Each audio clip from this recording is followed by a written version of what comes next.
എല്ലാവർക്കും എന്റെ പ്രണാമം. 69-ാം പദ്യത്തിൽ ഉപനിഷത്ത് പ്രസിദ്ധമായ രഥരൂപകത്തിലൂടെ ജീവന്റെ സംസാരയാത്രയാണ് ഗുരുദേവൻ വിവരിച്ചത്. അതിൽ ഉപനിഷത്തിൽ ശരീരമാകുന്ന രഥത്തിൽ ആത്മാവാകുന്ന യാത്രക്കാരൻ സഞ്ചരിക്കുന്നു എന്നാണ് വിവരിച്ചിട്ടുള്ളത്.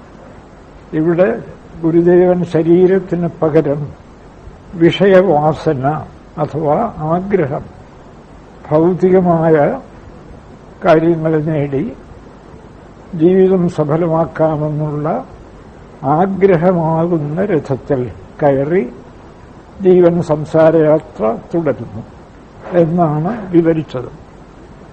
ഈ 70-ാം പദ്യത്തിൽ സകലതും ഈ ആഗ്രഹത്തിന്റെ സൃഷ്ടികളാണ്. അന്ധക്കരണം, പ്രാണൻ, അന്ധക്കരണം, ഇന്ദ്രിയങ്ങൾ, ശരീരം, ജഗത്ത് പോലും ഈ ആഗ്രഹത്തിന്റെ സൃഷ്ടിയാണ്. വളരെ ശരിയുമാണ്. ആഗ്രഹമില്ലയോ ഭൗതിക ജീവിതം അവിടെ അവസാനിക്കുന്നു. ആഗ്രഹമാണ് മനുഷ്യനെ ജഡങ്ങളുടെ പിന്നാലെ ഓടിക്കുന്നത്. ആഗ്രഹം വരുന്നു, പക്ഷെ ആഗ്രഹത്തിന് ആ രൂപത്തിൽ ഓടാൻ പറ്റില്ലല്ലോ. ആഗ്രഹം സാധിക്കണമെങ്കിൽ ഒട്ടേറെ ഉപകരണങ്ങൾ വേണം. അപ്പോൾ ആഗ്രഹം രൂപം കൊള്ളുന്നതോടെ കർമ്മം ആരംഭിക്കുന്നു, പ്രാണചലനം ആരംഭിക്കുന്നു, ബുദ്ധി രൂപം കൊള്ളുന്നു, ഇന്ദ്രിയങ്ങൾ രൂപമെടുക്കുന്നു, ശരീരം, ജഗത്ത്. ഇതാണ് നിയമം. ശരീരം രൂപമെടുക്കുന്നതോടെ ജഗത്ത് അനുഭവപ്പെടുന്നു. അപ്പോൾ ഒരേ ആഗ്രഹം അഥവാ വിഷയവാസന, വിഷയകാമം, ഭോഗവാസന, എന്ത് പേര് പറഞ്ഞാലും വേണ്ടില്ല, രതി എന്നാണ് ഗുരുദേവൻ അതിനെ വിവരിക്കുന്നത്. ഈ ഒരേ രതി തന്നെയാണ് ഭഗവാനിൽ പോലും ഉപനിഷത്ത് പറയുന്നത്. ഞാൻ പലതായി തീരട്ടെ എന്നൊരാഗ്രഹമുണ്ടായി എന്നാണ്. സൃഷ്ടിക്ക് കാരണം അതാണ്. സത്ത് മാത്രമേ ആദ്യം ഉണ്ടായിരുന്നുള്ളൂ. ആ സത്ത് സ്വയം താൻ പലതായി തീരട്ടെ എന്നാഗ്രഹിച്ചു. അങ്ങനെയാണ് ഈ പലതായത്. ആഗ്രഹിച്ചു എന്നൊക്കെ പറഞ്ഞാൽ ഇപ്പുറത്ത് നിന്ന് അന്വേഷിക്കുന്നയാൾക്ക് ആഗ്രഹം ശരീരം, പ്രപഞ്ചം. നേരെ മറിച്ച് സത്യത്തിലെത്തിക്കഴിഞ്ഞവർക്ക് അങ്ങനെ ഒരാഗ്രഹത്തിന്റെ ഒന്നും പ്രശ്നമില്ല. എങ്ങും നിറഞ്ഞു നിൽക്കുന്ന ഭഗവാന് പലതായി തീരണം എന്നൊരാഗ്രഹം ഉണ്ടാകേണ്ട ഒരു കാര്യവുമില്ല. പക്ഷെ ഇവിടെ നിന്ന് നോക്കുമ്പോൾ അതുണ്ടായതായി തോന്നുന്നു. സത്യത്തോടടുത്താൽ അതിനൊന്നും യാതൊരു യുക്തിയുമില്ല. അതുകൊണ്ടാണ് ഇത് മായ. അന്തിമമായി ആഗ്രഹമുണ്ടെന്ന് തോന്നിയതും അതിന്റെ ഫലമായി ഞാൻ എന്ന അഹന്ത രൂപപ്പെട്ടതും ഇതൊക്കെ അന്തിമമായി വെറും ഭ്രമം, മായ. അതെപ്പോഴും ഓർമ്മിച്ചോളുക. അതിലൊക്കെ സർവത്ര ഒരേ ഒരു ജഗദീശ്വരൻ മാത്രമേ നിലവിലുള്ളൂ. ഇക്കാര്യമാണ് ഗുരുദേവൻ 70-ാം പദ്യത്തിൽ വിവരിക്കുന്നത്. ഒരു രതി തന്നെ അഹന്ത ഇന്ദ്രിയന്തക്കരണ കളേവരം എന്നിതൊക്കെയായി വിരിയും. ഇതിന് വിരാമമെങ്ങ് വേറാം അറിവവനം അറിവോളം ഓർത്തിടേണം. ഇതിന്റെ ക്രമം തന്നെ അഖണ്ഡബോധരൂപമായ സത്യം, അതിൽ അവിദ്യ, മായ സംഭവിക്കുന്നു. മായ സംഭവിക്കുന്നു എന്ന് പറഞ്ഞാൽ അങ്ങനെ പറയുകയല്ലാതെ വേറെ നിവൃത്തിയില്ല. ആ വസ്തുവിൽ മായയ്ക്ക് സംഭവിക്കാനേ സാധ്യമല്ല. അപ്പോ ഇപ്പുറത്തു നിന്ന് സത്യമന്വേഷിക്കുന്നവർക്ക് അന്വേഷിച്ച് ചെല്ലുമ്പോൾ എന്താ? മായ. ഒന്നും പിടികിട്ടുന്നില്ല. എന്തിനിത്? എന്തിനാണ് ഈ ആഗ്രഹം? എന്തിനിത്? ഇതുകൊണ്ട് എന്ത് പ്രയോജനം? ഒന്നും പിടികിട്ടാതെ വരുമ്പോ മായ, ഇന്ദ്രജാലം. ഇന്ദ്രജാലത്തിന് യുക്തി അന്വേഷിച്ചിട്ട് കാര്യമില്ല. ഐന്ദ്രജാലികന് പോലും താൻ കാണിക്കുന്ന ഇന്ദ്രജാലം യുക്തിപൂർവം വിവരിക്കാൻ സാധ്യമല്ല. അതാണ് മായ അനിർവചനീയ. മായ അനിർവചനീയമാണ്. അതിനെ നിർവചിക്കാനേ സാധ്യമല്ല. അങ്ങനെ നോക്കുമ്പോൾ ഒരു രതി തന്നെ അവിദ്യ കാമ കർമ്മം എന്നാണ്. അവിദ്യ, മായ കടന്നു വന്നു. കാമം, ആഗ്രഹം വന്നു. കർമ്മം, ആഗ്രഹം വന്നതോടുകൂടി കർമ്മം. കർമ്മം എന്ന് പറഞ്ഞാൽ ആഗ്രഹം സാധിക്കാനുള്ള ഓരോരോ ഉപകരണങ്ങളെ സൃഷ്ടിക്കുന്നതുൾപ്പെടെയുള്ള കർമ്മം. എന്തൊക്കെയാണ് ആ ഉപകരണങ്ങൾ? ഒരു രതി തന്നെ, ഒരേ വിഷയവാസന തന്നെ, ഒരു രതി തന്നെ അഹന്ത, ഇന്ദ്രിയ അന്ധക്കരണം. ആ രതി തന്നെയാണ് അഹന്തയെ, ഞാൻ എന്ന ജീവഭാവത്തെ ഉണ്ടാക്കുന്നത്. മായ. എന്തിനീ ജീവഭാവം ഉണ്ടായി? നമ്മുടെയൊക്കെ ഉള്ളിൽ തന്നെ ഞാൻ. എന്തിനായി ഞാൻ? ഒരു നിശ്ചയമില്ലേ? ഒരു രതി തന്നെ, ഒരേ വിഷയവാസന തന്നെ അഹന്തയായി. ഇന്ദ്രിയ അന്ധക്കരണം ഇന്ദ്രിയമായി അഹന്തയായി. പക്ഷെ അതുകൊണ്ട് കർമ്മം നടക്കില്ലല്ലോ. ഇന്ദ്രിയങ്ങളെ ഉണ്ടാക്കി. അഹന്ത ഇന്ദ്രിയ അന്ധക്കരണമായി, ബുദ്ധി മനസ്സ് ഒക്കെയായി. ഇന്ദ്രിയ അന്ധക്കരണ ആയി, കളയബരം ശരീരമായി, പ്രപഞ്ചമായി. ഇതിനെല്ലാം ഹേതു കാമം, ആഗ്രഹം. അവിദ്യ, ഇത് ഓർമ്മിച്ചോളുക. അവിദ്യ വന്നു. അവിദ്യ എങ്ങനെ വന്നു എന്നൊന്നും ചോദിക്കരുത്. അത് മായ. തുടർന്ന് കാമം, അല്ലെങ്കിൽ പൂർണ്ണാനന്ദനിധിയായ വസ്തുവിൽ. ഒരു കാമത്തിനെന്താ പ്രസക്തി? ഒരു തരത്തിലുള്ള കാമവും അവിടെ ആവശ്യമില്ല, സാധ്യമല്ല. കളിക്കണമെന്നോ അല്ലെങ്കിൽ പലതാകണമെന്നോ എന്നൊന്നും അവിടെ ആഗ്രഹത്തിനൊരു പ്രസക്തിയുമില്ല. ഒരു രതി തന്നെ, ഈ അഹന്ത സഞ്ചരിക്കുന്ന തേര്, അതാണ് രതി. ആ രതി തന്നെ അഹന്ത ഇന്ദ്രിയ അന്ധക്കരണ കളയബരം ഒക്കെയായി. ഒരു രതി തന്നെ അഹന്ത ഇന്ദ്രിയ അന്ധക്കരണം കന്ന കളയബരം ഇതൊക്കെയായി ഒരേ കാമം. ഇതിനെന്താ യുക്തി? കാമമില്ലയോ പിന്നെ അന്ധക്കരണത്തിന്റെയും ആവശ്യമില്ല, ഇന്ദ്രിയങ്ങളുടെയും ആവശ്യമില്ല, ശരീരത്തിന്റെ ആവശ്യമില്ല, ജഗത്തിന്റെ ആവശ്യമില്ല. ആരിലാണോ കാമമെല്ലാം ഒഴിഞ്ഞു മാറുന്നത് അവൻ ആനന്ദനിധിയായ പരമാത്മാവായി ബാക്കി നിൽക്കും. അതാണ് ഉപനിഷത്തുകളും ഗീതയും ഒക്കെ ആവർത്തിച്ച് പറയുന്നുണ്ട്. അപൂര്യമാണ് അചലപ്രതിഷ്ഠം സമുദ്രമാപപ്രവിശന്തി യദ്വത് തദ്വത് കാമാഃ യം പ്രവിശന്തി സർവേ സ ശാന്തിമാപ്നോതി സ കാമ ന കാമകാമീ. ഗീത. നിറഞ്ഞു നിൽക്കുന്ന സമുദ്രത്തിൽ നദികൾ വന്ന് ലയിക്കുന്നത് പോലെ ആരിലാണോ എല്ലാ കാമങ്ങളും ലയിച്ചൊന്നാകുന്നത്, ലയിച്ച് ബോധമായിത്തീരുന്നത്, സശാന്തിമാപ്നോതി, അവൻ മാത്രം ശാന്തി അനുഭവിക്കുന്നു. ന കാമകാമി, എപ്പോഴും കാമങ്ങളുടെ പിന്നാലെ നടക്കുന്നവൻ ഒരു ശാന്തിയും അനുഭവിക്കുന്നില്ല.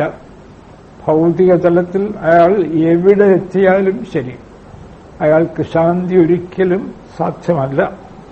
അതുകൊണ്ടൊക്കെയാണ് ഈ കൃഷ്ണൻ ഗീത മുഴുവൻ എന്താ? നിഷ്കാമകർമ്മം. ഫലം വരുന്നെങ്കിൽ ഒക്കെ അനുഭവിച്ചോളൂ, പക്ഷെ ഉള്ളിൽ കാമം നിർത്തരുത്. നിഷ്കാമകർമ്മം ഗീതയെ ആകെക്കൂടി സംഗ്രഹിക്കാമെങ്കിൽ ചിലർ പറയുന്നത് നിഷ്കാമകർമ്മം. ചിലർക്ക് ഇത് കേട്ട അത്ഭുതം തോന്നുന്നേ, എന്തിനായി കാമമില്ലെങ്കിൽ, ഫലേച്ഛയില്ലെങ്കിൽ പിന്നെ എന്തിനാണ് ഈ കർമ്മം? എന്തിനാണ് കർമ്മം എന്നുള്ളത് പ്രസക്തമല്ല. അത് അടുത്ത പദ്യത്തിൽ ഗുരുദേവൻ തന്നെ പറയാൻ പോകുന്നു. ആരും അവരവരുടെ ഇഷ്ടം അനുസരിച്ചല്ല കർമ്മം ചെയ്യുന്നത്. അത് ഈ മായയുടെ ശക്തിയായ പ്രേരണ. നീ ഇത് ചെയ്തേ പറ്റൂ. ഇപ്പൊ സൂര്യൻ ചുറ്റിക്കറങ്ങുന്നു, ഭൂമി ചുറ്റിക്കറങ്ങുന്നു. ഇത് അവരുടെ സ്വന്തമായ നിശ്ചയം കൊണ്ടാണോ? സൂര്യന് അതിന്റെ ഗതി നിരോധിക്കാൻ പറ്റുമോ? ചന്ദ്രന് അതിന്റെ ഗതി നിരോധിക്കാൻ പറ്റുമോ? അത് നമുക്ക് അടുത്ത പദ്യത്തിൽ ചർച്ച ചെയ്യാം. എന്തായാലും ഇവിടെ ശ്രുതി ഒരു രതി തന്നെ അഹന്ത ഇന്ദ്രിയാന്തക്കരണ കള്ളവരും എന്നിതൊക്കെയായി വിരിയും, വികസിക്കും. ഇതിന് വിരാമമെന്ന് ഇതിനെവിടെയാണ് അവസാനം? ഏതുവരെ? അറിവവനാം, അറിവവൻ വേറാം അറിവവനെന്ന് അറിവോളം ഓർത്തിടേണം. ഇതിനെപ്പോഴാ ഒരു വിരാമം സംഭവിക്കുന്നത്? വേറാം അറിവവൻ, ഈ അറിഞ്ഞുകൊണ്ടിരിക്കുന്നവൻ, ഞാൻ, ഈ അഹന്ത തന്നെ. എനിക്ക് ഈ ഇന്ദ്രിയങ്ങളും വിഷയങ്ങളും ഒന്നുമായി ഒരു ബന്ധവുമില്ല. ഞാൻ അഖണ്ഡ നിശ്ചല ബോധമാണ്. എന്നിൽ ഇവയൊന്നും ഒരിക്കലും ഉണ്ടായിട്ടില്ല, ഉണ്ടാവുകയുമില്ല. വേറാം അറിവവൻ, അറിവവൻ വേറാം എന്നറിവോളം എന്ന് നല്ല ഉജ്ജ്വലമായി നിശ്ചയിച്ചുറപ്പിക്കുന്നതുവരെ ഈ രതിയുടെ വികാസം. എങ്ങനെ വികാസം? ഇന്ദ്രിയാന്തക്കരണ കളയവര രൂപത്തിലുള്ള വികാസത്തിന് വിരാമമെന്ന് എവിടെയാണിത് അവസാനിക്കുക? ഇത് മായ അനാദിയാണ്. അനാദിയായിട്ട് ഈ ഭ്രമവും സംഭവിച്ചുകൊണ്ടിരിക്കുന്നു. ഈ ഭ്രമം അവസാനിക്കും. അനാദി സാന്ത എന്നാണ് മായയെക്കുറിച്ച് ചിലർ പറയുന്നത്. മായ ആദിയില്ലാത്തതാണെങ്കിലും അന്തമുള്ളതാണ്. എവിടെയാണ് ഇത് അവസാനിക്കുക? ഞാൻ ഈ ഇന്ദ്രിയമോ വിഷയമോ ഒന്നുമല്ല, ഞാൻ ശരീരമല്ല, ഞാൻ ഈ ജഗത്തല്ല, ഞാൻ നിറഞ്ഞു നിൽക്കുന്ന അഖണ്ഡ ബോധവസ്തുവാണ്. എന്റെ ചുറ്റും കാണുന്ന എല്ലാം ആ ബോധവസ്തു തന്നെയാണ് എന്ന് അറിവവൻ, വേറാം അറിവവൻ, ഇന്ദ്രിയാന്തക്കരണ കളയവരങ്ങളിൽ നിന്നൊക്കെ അറിവവൻ വേറാം. അറിവവൻ വേറെയാണ്, പ്രത്യേകമാണ്, അതുമായിട്ടൊന്നും ഒരു ബന്ധവുമില്ല. എന്നറിവളവ് എന്ന് അറിയുന്ന കാലം വരെ ഈ മായാഭ്രമം, മായാഭ്രമ രഥസഞ്ചാരം, ആ രതിയിലുള്ള ജീവന്റെ രഥസഞ്ചാരം, ജീവന്റെ സംസാരയാത്ര നടന്നുകൊണ്ടേയിരിക്കും. ഇപ്പൊ ഈ ശരീരം വീഴുന്നു, കാമം തീർന്നോ ആണ് ചോദ്യം. കാമമാണല്ലോ ഇതൊക്കെ ഉണ്ടാക്കുന്നത്. ശരീരം ഇവിടെ ഈ ഒരൊറ്റ കാര്യം നോക്കിയാൽ മതി. ഞാൻ പലപ്പോഴും ആലോചിച്ചിട്ടുണ്ട്, നമ്മൾ എണീക്കാൻ വയ്യാതെ കിടക്കുന്നു, നേരെ വെള്ളം പോലും ഇറങ്ങുന്നില്ല. പക്ഷെ ഒന്ന് ചെന്ന് അടുത്തിരുന്ന് ഒരാളിന്റെ, അങ്ങനെയുള്ള ആളിന്റെ അടുത്തിരുന്നാൽ എന്തെന്തെല്ലാം ആഗ്രഹങ്ങളാണ്. ചെറിയ ചെറിയ ആഗ്രഹങ്ങൾ പോലും. ഒരാളിയുടെ ആരോട് പറഞ്ഞു, എനിക്കിനി തൈർ സാദം കഴിക്കാൻ പറ്റില്ലല്ലോ. ആ ഒരാഗ്രഹം വേറെ 100 ആഗ്രഹങ്ങൾ കിടക്കുന്നതിന്റെ ഉപരിതലത്തിൽ പൊന്തി വന്ന ചെറിയ ആഗ്രഹമാണ്. ഇത് നമുക്ക് മാറ്റാൻ പറ്റുമോ? ഇപ്പോഴേ ആലോചിച്ചോളുക. വേദാന്തം പഠിച്ചാലും വേണ്ടില്ല, പഠിച്ചില്ലെങ്കിലും വേണ്ടില്ല. കിടപ്പിലായി, മലമൂത്ര വിസർജനമൊക്കെ കിടപ്പിൽ. ഒരാൾ ഒന്ന് ചോദിക്കുകയാണ്, ഇനി എന്താഗ്രഹമുണ്ട്?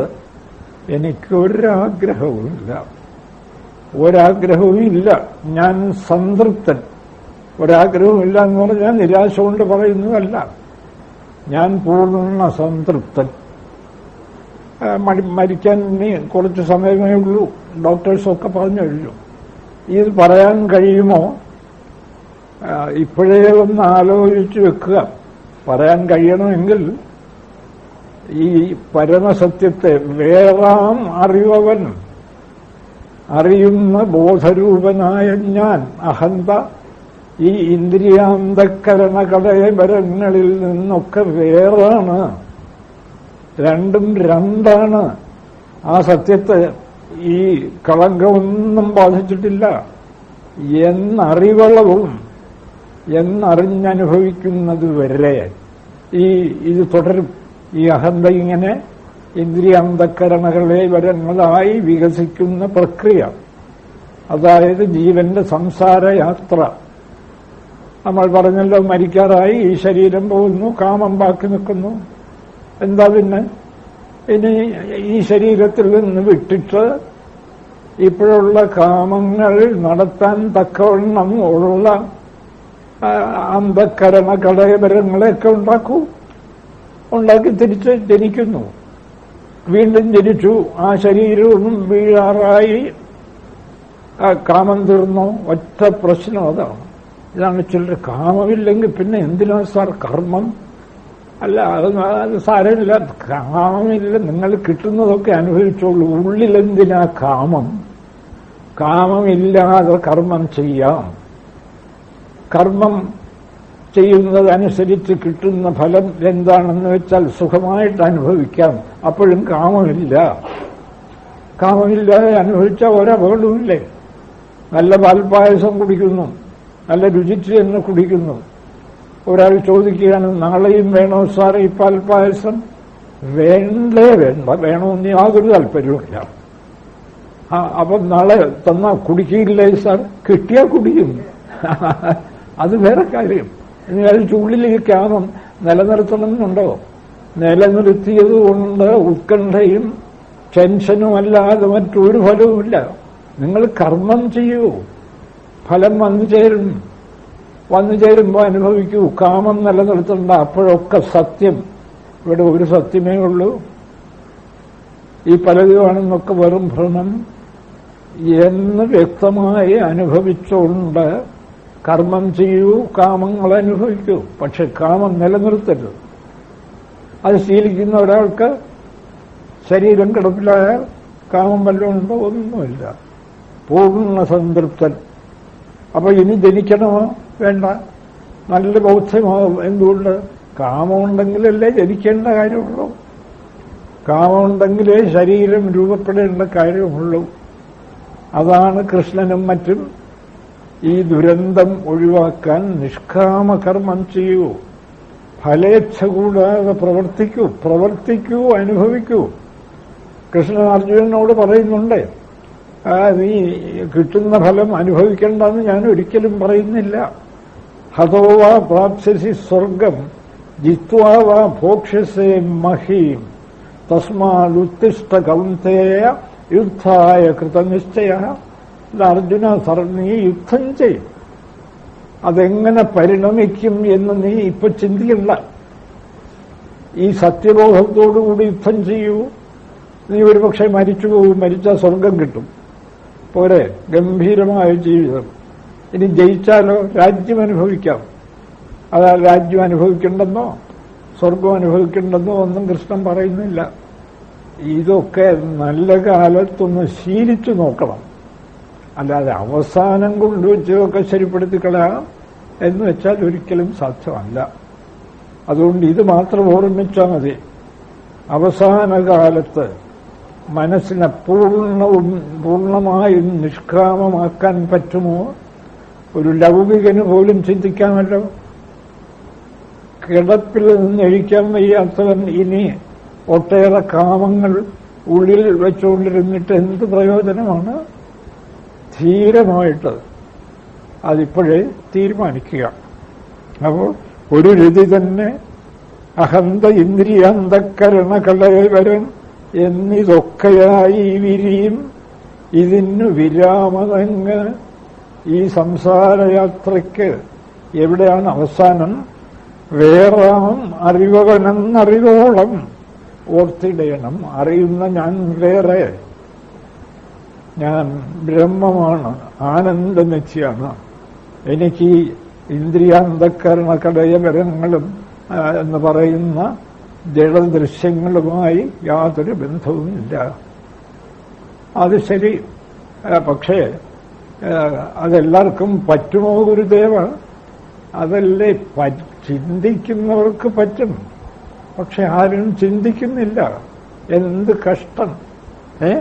സവനമൊഴിഞ്ഞു സമത്വമാർന്നു നിൽപ്പിയിൽ അവനിയിൽ ആരും അനാദിലീലയത്രേ. അവിരളമാകും ഇതാകവേ അറിഞ്ഞാൽ അവൻ അതിരറ്റ സുഖം ഭവിച്ചിടുന്നു.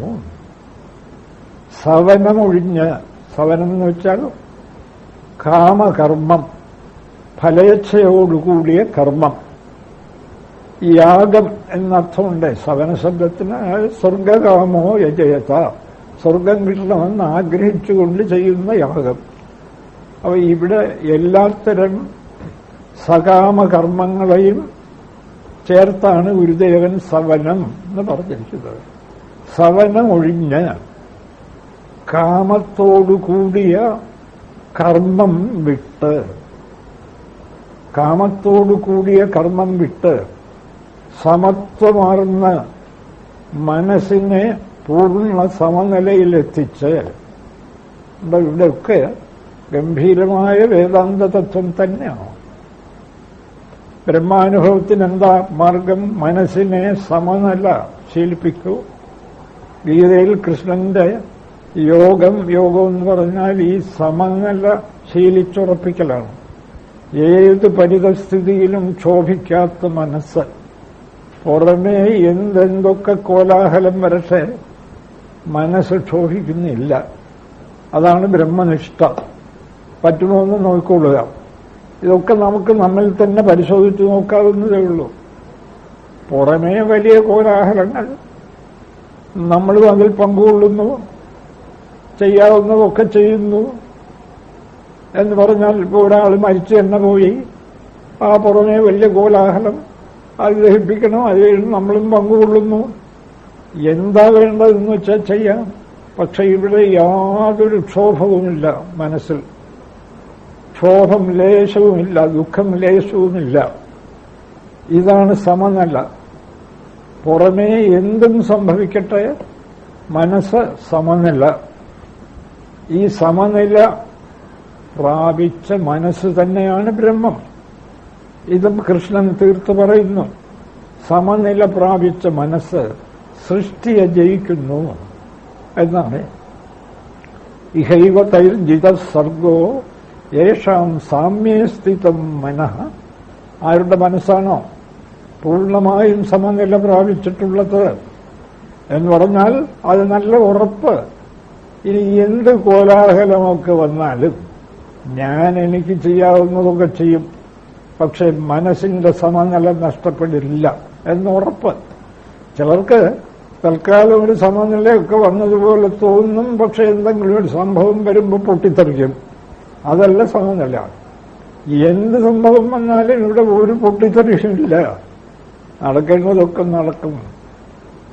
അങ്ങനെ സമനില പ്രാപിച്ചവർ സൃഷ്ടിയെ ജയിക്കുന്നു. സൃഷ്ടിയിൽ തന്നെ ഭൂകമ്പമോ അല്ലെങ്കിൽ കൊടുങ്ക എന്ത് വന്നാലും നമുക്ക് ചെയ്യാനുള്ളത് ചെയ്യാം. സമനില നഷ്ടപ്പെട്ടിട്ട് എന്ത് പ്രയോജനം? മരണം മുമ്പിൽ വന്ന് നിന്നാലും എന്താണ് സമനില നഷ്ടപ്പെടുന്നില്ല. എന്താ? സമനില പ്രാപിച്ച മനസ്സ് തനിക്ക് മരണമില്ല എന്ന് ഉറപ്പുവരുന്ന മനസ്സാണ്. അപ്പൊ പിന്നെ മരണം തന്നെ മുമ്പ് വന്ന് നിന്നാലും ഭയപ്പെടാൻ എന്തിരിക്കുന്നു?